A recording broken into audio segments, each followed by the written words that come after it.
یو ملګري سوال کړی دی چې دا کوم افغانان زی مجبور یې نو بعض سامانونه خرڅي د کور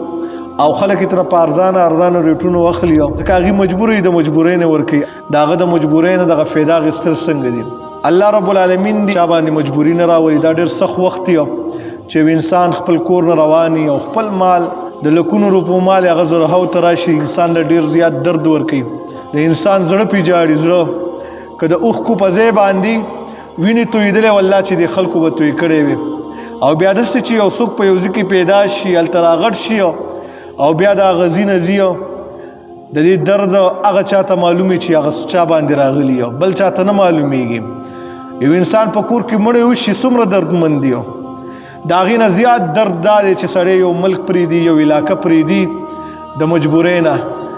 او بیا ته راولګي د هغه سره دی چې ته مسلمان یې د هغه د مجبورۍ نه په کوم خاطر باندې په کوم دین کې ته رالګي د هغه د مجبورۍ نه غلطه فایده اخلي په کار دا دی چې په دې ټایم کې ورسره ته احسان وکړي د هغې د یو شیز دی د 10 روپو دی ته ولې کوشش وکړه چې 100 روپۍ باندې ترې راواخلي ځکه هغه مجبوره دی د هغه د مجبورۍ نه غلطه فایده اخلي دا مال ستا دپاره حرام دی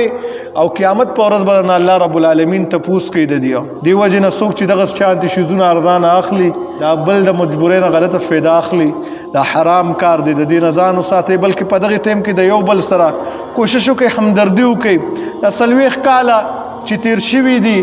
د یو بل سره په همدردۍ باندې تیر شوي په اخره کې د یو بل غلطه فایده اخیستل نه دي پکار بلکې د یو بل سره د په غم کې شریکېدل پکار دي بلکې څوک د یو ځای نه ځي پکار دا دی چې هغه علاقې والا ورپسې خفه شي نو دا د هغه باندې یو درد او یو مصیبت راغلی دی او چې په دې کې تم د هغه نه غلطه فایده واخلي نو هغه 40 کالو چې کوم ښېګړې دي هغه ټول ځان سره په اوبو باندې یوسي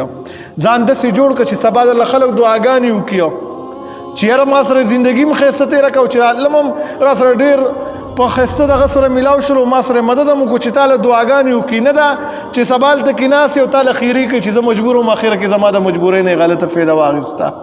نو په کار دا دی چې د دغه شیز نه مونږ ځان وساتو د بل مجبورۍ نه غلطه فایده وانه